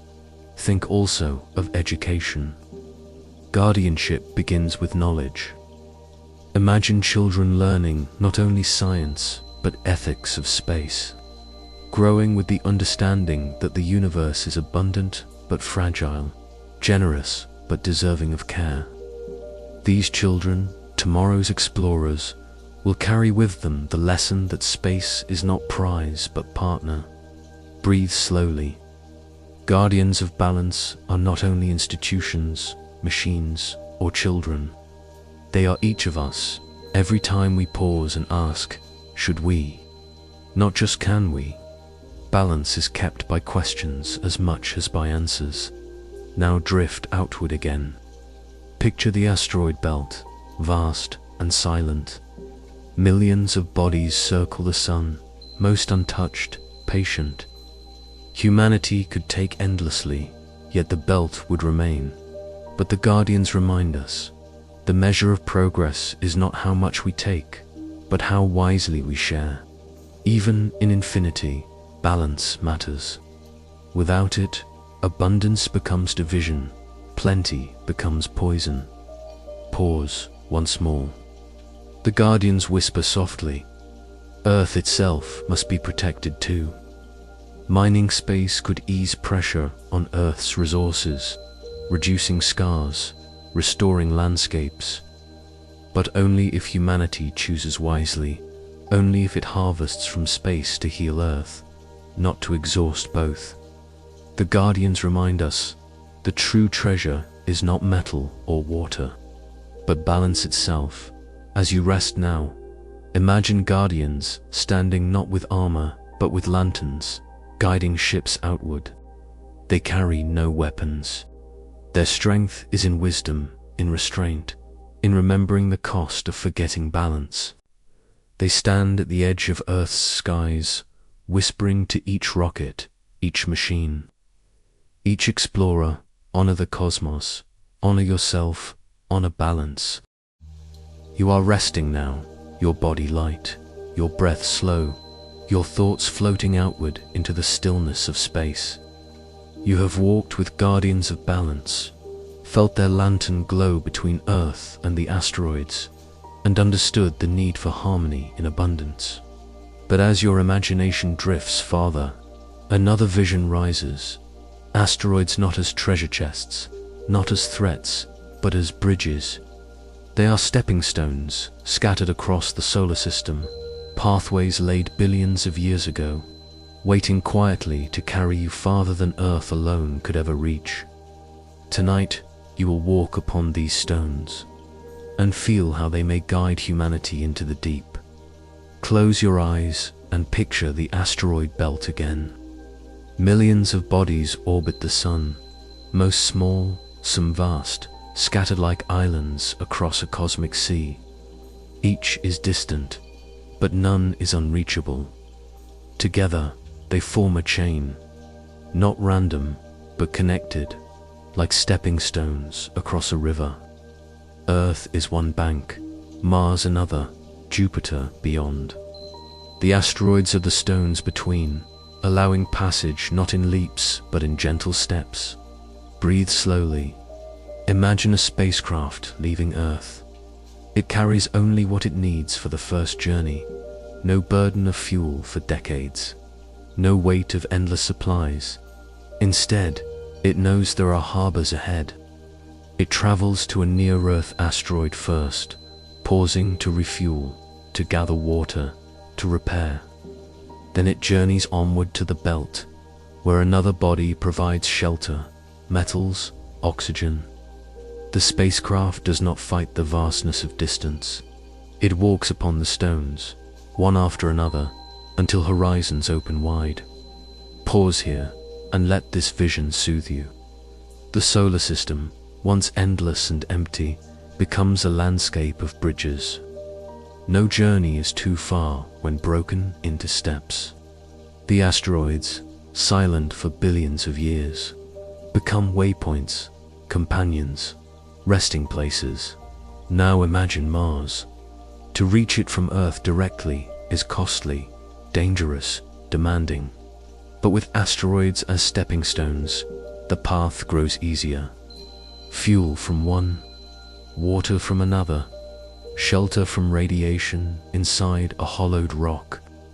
By the time the spacecraft reaches Mars, it is no longer strained but sustained, carried by the cosmos itself. The dream of becoming a multiplanetary species is no longer fantasy. It is pathway. Think also of journeys beyond Mars, to Jupiter's moons, to the icy worlds further still. Without stepping stones, the journey seems endless. With them, it becomes natural, as if the solar system itself has laid out a trail of lights to follow. Humanity need not invent the bridges. They already exist. The asteroids are waiting. Breathe deeply. Imagine hollowing an asteroid, carving living space inside its body. Walls of rock shield travelers from radiation. Tanks of melted ice provide water and air. Solar panels on its surface capture sunlight, powering lights and systems. The asteroid itself becomes both stepping stone and shelter, both bridge and home. It is not only a place to pass through, but a place to belong. Pause once more. You realize that stepping stones are not just practical, they are symbolic. They remind you that progress is rarely made in leaps. Humanity did not reach mountains by soaring, but by climbing step by step. It did not cross oceans by flying, but by moving from island to island. The solar system too is crossed not in one great jump, but in many small steps. Asteroids are those steps, laid in silence, ready to be walked, now drift into a future vision. A network of stations dots the asteroid belt, each one glowing softly in the dark. Ships come and go, refueling, trading, resting. Families live inside hollowed asteroids, children playing in corridors carved from stone older than Earth. Travelers stop here on their way to Mars, to Jupiter, to beyond. The belt is no longer barrier. It is community, a bridge between worlds. Breathe gently. The thought brings comfort. The cosmos does not demand impossibility. It offers steps. It reminds you that distance is not wall but path, not separation but connection, and yet, with stepping stones comes responsibility. If asteroids become bridges, they must remain balanced. They must be tended carefully, not stripped bare, not left broken. Humanity must remember that bridges are not only for passage, but for sharing. A stepping stone carries not just one traveler, but many. The belt must remain a path for all, not a prize for few. Pause again and let the wisdom sink in. Asteroids as stepping stones are more than resources. They are reminders of patience. They ask humanity to travel slowly, to move gently, to pause often, to listen as much as to take. The path forward is not a sprint, but a walk. Not a conquest, but a pilgrimage. As you rest now, imagine yourself stepping from stone to stone. Each asteroid glows faintly beneath your feet, each one offering what you need: water, shelter, metal, rest. The sun shines above, guiding you onward. Earth lies behind, Mars ahead, Jupiter farther still. The cosmos is no longer unreachable. It is pathway, luminous and patient, waiting for you to walk. You are resting now, your breath long and even, your body sinking deeper into the softness of night. You have walked across asteroids as stepping stones, seen them not as void but as bridges, connecting Earth to Mars, to Jupiter, to beyond. But as your thoughts float outward, another truth arrives, quiet but firm. The same stones that guide can also threaten. The same wanderers that offer gifts may also bring risk. Tonight, you will drift into the uncertainties of asteroids, the risks they carry, the collisions they bring, the shadows of danger woven into their silence. Close your eyes and picture Earth, blue and fragile against the black of space. Around it, satellites circle. Above it, the moon keeps watch. Beyond, millions of asteroids drift in their orbits, most harmless, some distant, some near. But among them are bodies whose paths sometimes cross with Earth's. They are called near-Earth asteroids. And though most pass quietly, a few come close enough to remind you of vulnerability. Earth is not untouchable. It has been struck before, and it may be struck again. Breathe slowly. Think of the dinosaurs. 65 million years ago, a rock only 10 kilometers wide entered Earth's sky. In seconds, its fire outshone the sun. In hours, it reshaped continents. In years, it ended an age. Life that had thrived for millions of years was swept away.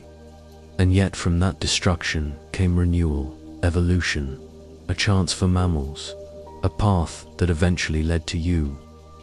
The risks among the stars are not new. They are woven into life's story. Now imagine standing in a quiet field at night. A meteor streaks across the sky, a pebble burning, harmless. But you know that larger stones drift silently, unseen by naked eyes. Some are as small as houses, some as wide as mountains. Their paths are calculated by telescopes, tracked by scientists, measured with care. But even with all our watching, there is uncertainty. An asteroid's orbit can shift by the faint push of sunlight, by a collision with another fragment, by forces subtle and invisible. Uncertainty is part of their nature. Pause here and let the thoughts settle in you. The cosmos is not fixed. It is dynamic, fluid, alive with movement. Even the asteroids, patient and ancient, carry within them unpredictability. Their paths are whispers, not certainties. And so humanity must learn not only to dream of harvests, but to prepare for risks. Now drift to the future. Imagine spacecraft, not harvesting but protecting, not mining but guarding. They circle near-Earth asteroids, measuring orbits, watching for shifts. Some carry technologies to deflect gentle nudges with gravity, soft pushes with light, even impacts designed to change paths slightly, enough to keep Earth safe. These spacecraft are guardians too, protecting not balance of wealth, but balance of survival. Think of DART, the mission that struck a small asteroid moon in 2022, proving that humanity could change an orbit, even slightly. It was the first time a species altered the path of a celestial body on purpose. Imagine what that means. Humanity is no longer only vulnerable.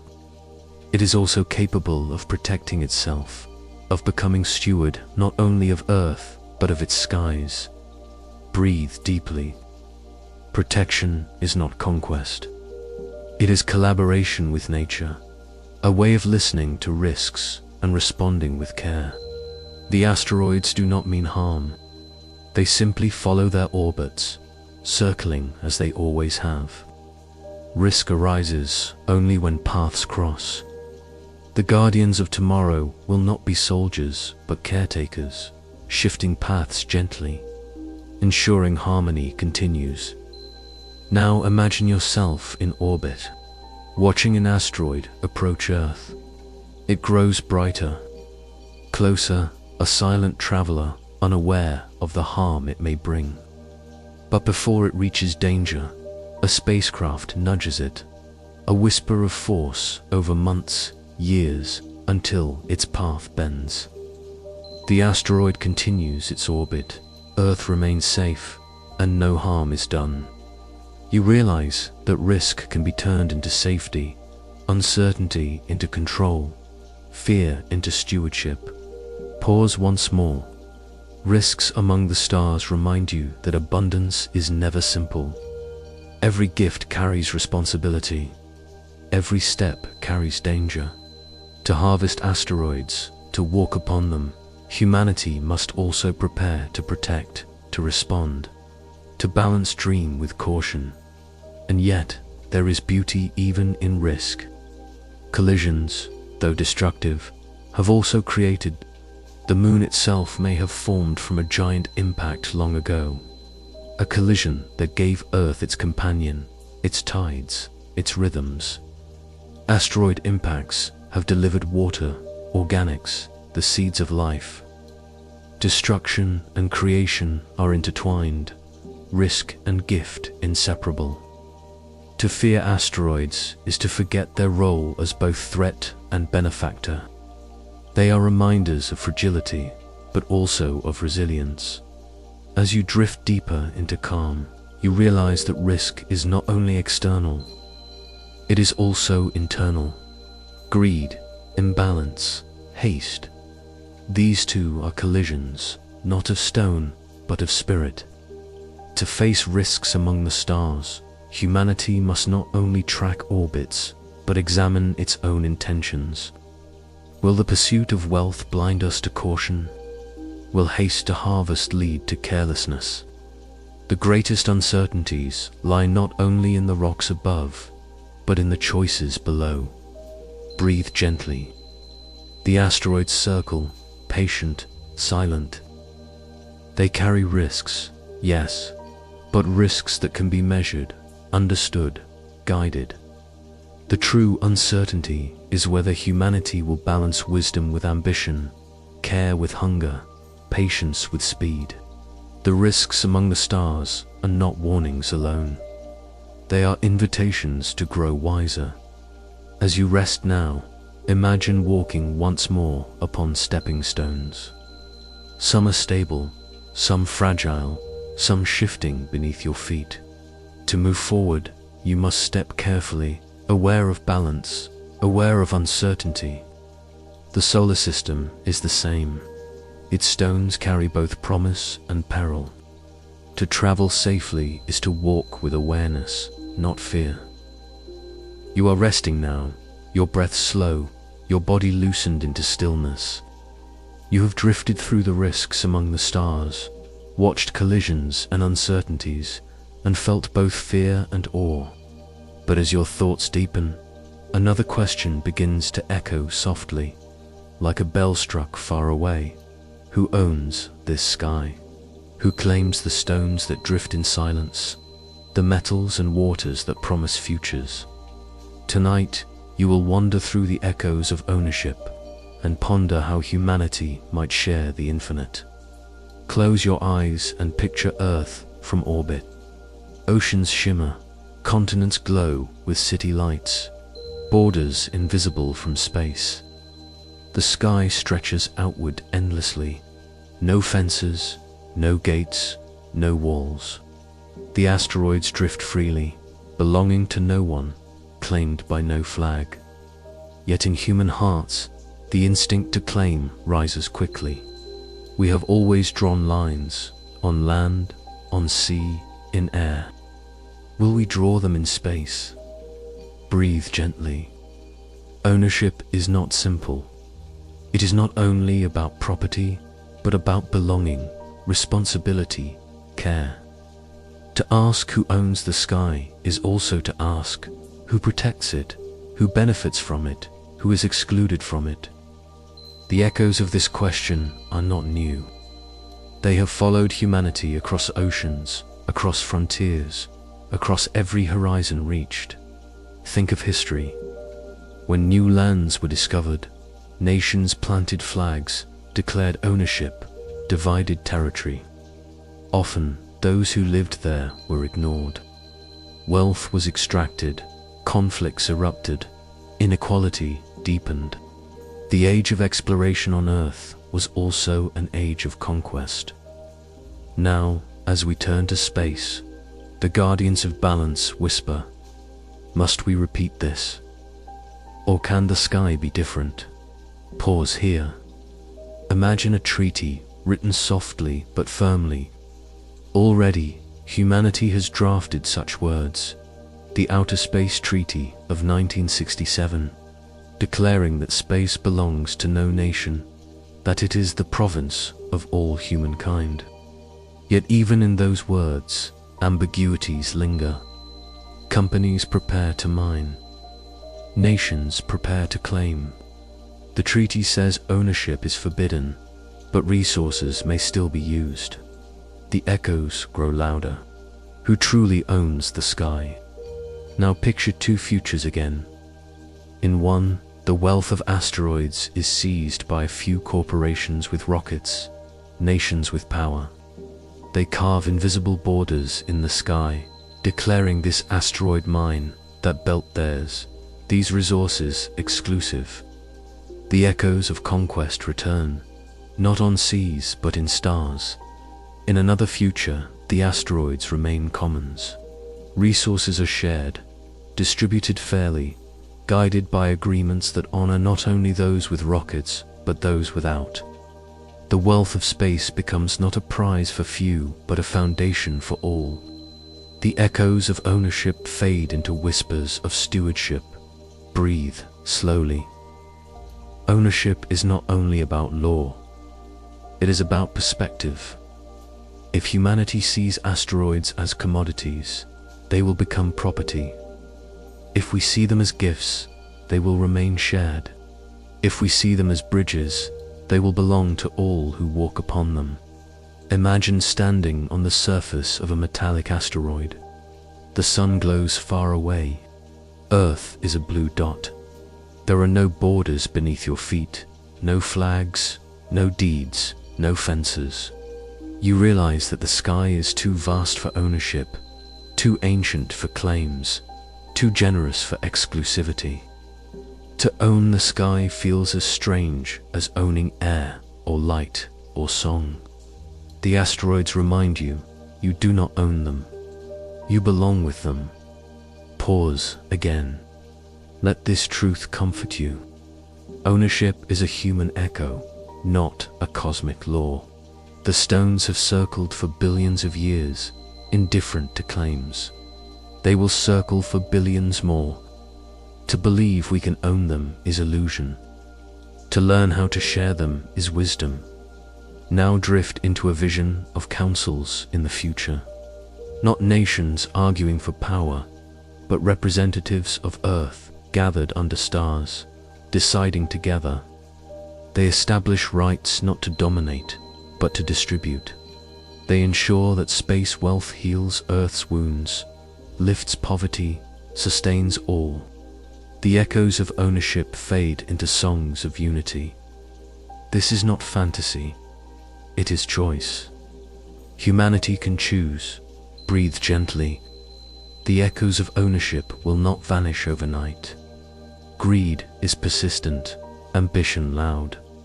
But the cosmos is patient. It offers reminders. Look at Earth from space, and you see no borders.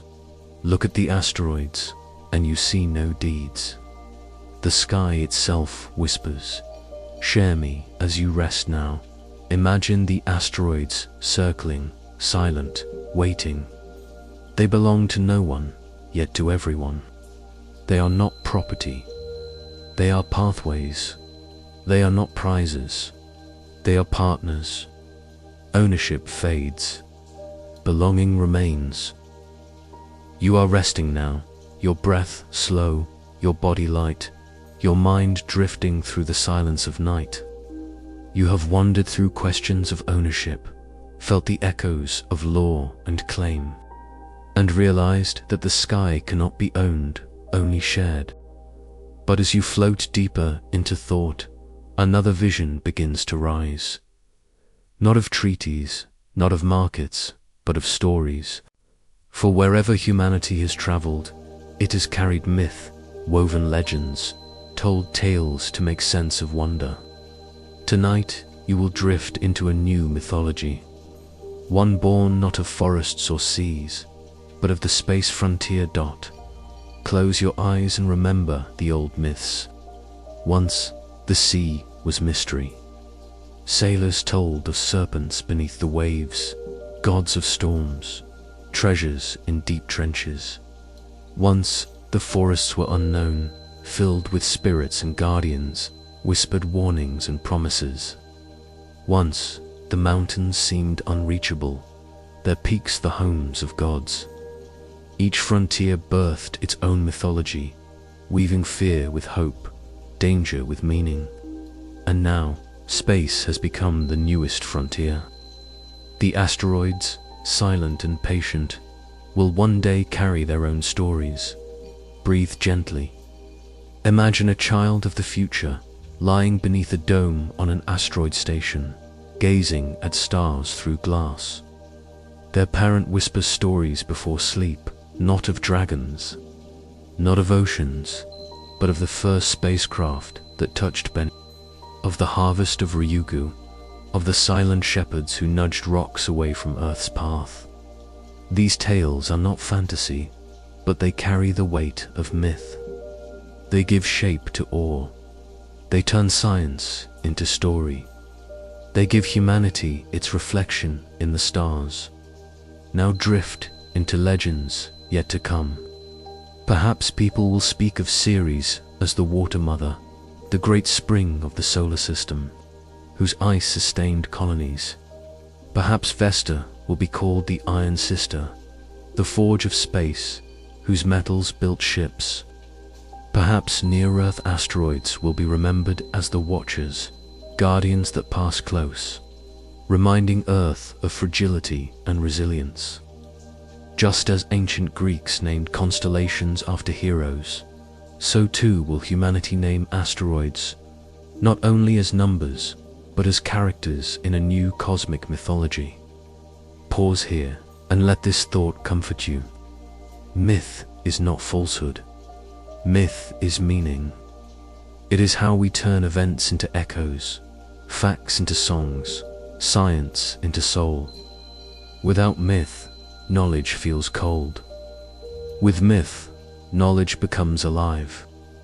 The space frontier will not only be a place of machines and economics, but a place of stories, carrying humanity's heart as much as its mind. Think also of rituals.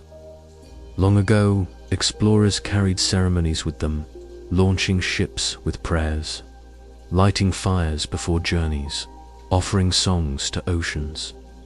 In the future, what rituals will greet spacecraft before they touch an asteroid? Perhaps drops of water poured in silence, honoring the cosmic wells. Perhaps bells rung when samples return, welcoming dust older than Earth. Perhaps quiet moments of reflection, remembering that each stone carries not only treasure but time. Ritual will make exploration more than work. It will make it belonging. Breathe slowly. You realize that mythology is not only about the past or the unknown. It is about identity. To tell stories of asteroids as harvests, as bridges, as guardians, is to weave them into humanity's sense of self. Once, humanity said, "We are children of Earth." Soon, it may say, "We are children of the stars, grandchildren of asteroids, storytellers of the cosmos." Now imagine the arts of the future. Paintings of spacecraft kissing asteroids with gentle arms. Poems about water turned to fire, about metals forged from silence. Songs about stepping stones across the belt. Lullabies sung to children born on stations orbiting Ceres. Humanity will not only build with iron and water, but with words, with images, with dreams. The frontier will inspire, and art will ensure it is remembered, not just as labor, but as wonder. Pause once again. You sense the beauty of this continuity. The same impulse that painted caves with mammoths, that carved gods into stone, that wrote epics of seas and storms, will one day write myths of asteroids. The canvas has changed, the medium has changed, but the spirit remains. Humanity tells stories because stories remind us of who we are. And yet, mythology can also warn. It can remind of greed, of hubris, of imbalance. Just as old myths spoke of Icarus flying too close to the sun, so too may new myths remind of the dangers of haste, of taking too much, of forgetting balance. Myths will not only inspire dreams, but carry caution, preserving wisdom in narrative. Breathe gently. Imagine future generations speaking of the age of first touch, when humanity first harvested asteroids. Some tales will celebrate courage. Others will caution against greed. Together, they will form a new mythology, one not of gods above, but of humans among dot. As you rest now, imagine the asteroids glowing softly, each one not only stone, but story. You walk upon them as stepping stones, but you also listen to them as storytellers. They whisper myths yet unwritten, waiting for voices to carry them. The cosmos is not silent. It is full of stories, waiting for humanity to translate. You are resting now, your body soft, your breath slow, your thoughts floating outward like drifting sparks in the night. You have walked through whispers of stone, touched the frozen time within asteroids, imagined treasures of water and metal, seen spacecraft reach out with gentle arms, dreamed of harvests and tools, balance and guardianship, myths and stories. Now you arrive at the final step, not a conclusion, but a lullaby. A song woven from silence and starlight, from patience and promise. Tonight, you will drift into the silent future. A lullaby of stone and stars. Close your eyes and see the solar system spread before you. The sun glows softly at the center, its golden warmth stretching outward. Around it, planets circle like dancers, their paths steady, their rhythms ancient. Between them, asteroids drift, countless, patient, unhurried. They are not obstacles, not enemies, not prizes. They are companions, fragments of beginnings, guardians of futures. They are the quiet chorus of the solar system, singing softly in orbits too slow for ears to hear. Breathe deeply. Imagine humanity in centuries to come. Stations float near asteroids, built from their metals, shielded by their stone. Wells of water drawn from their ice-fueled journeys farther still. Families live in hollowed rocks, children playing in corridors carved from bodies older than Earth. Spacecraft sail between stepping stones, never burdened, always sustained.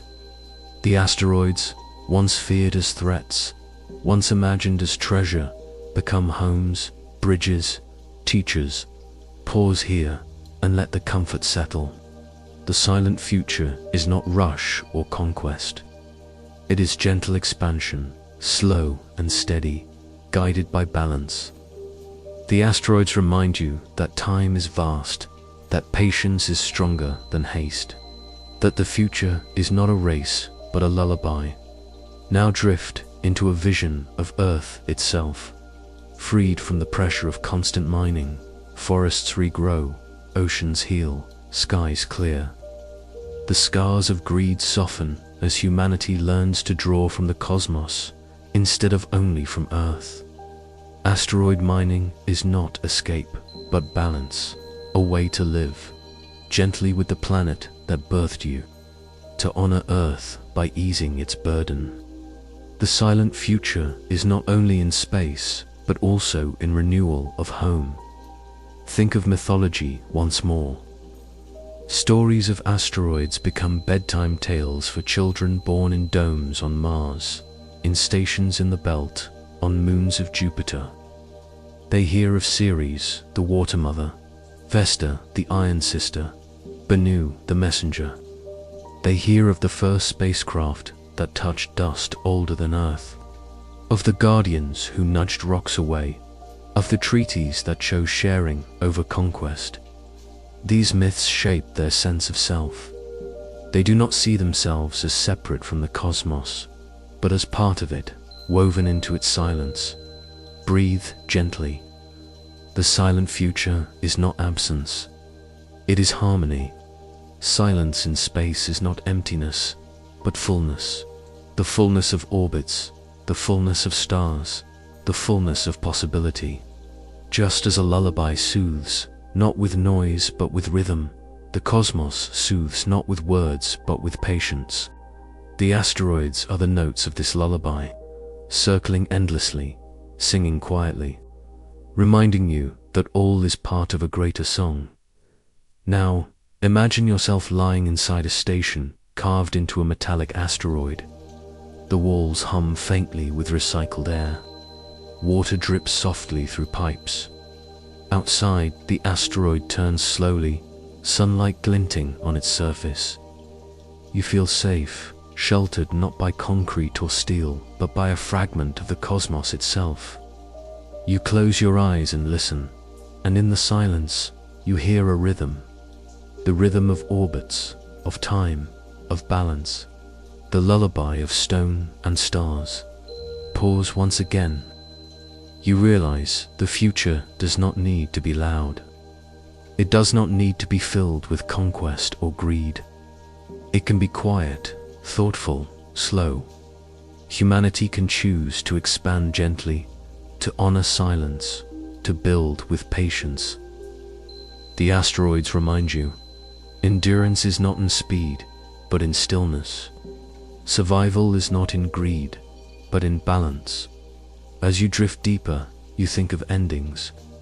What will the end of humanity's journey look like? Perhaps it will not be an end at all, but a continuation, footsteps upon stepping stones. Moving outward, carrying Earth's stories, Earth's water, Earth's dreams into the dark. Each asteroid becomes part of the path, each one a note in the lullaby. The silent future stretches endlessly, a song without final verse. Breathe slowly, feel the weight of calm. The future is not written, but it does not need to be rushed. The asteroids have waited for billions of years. They will wait still.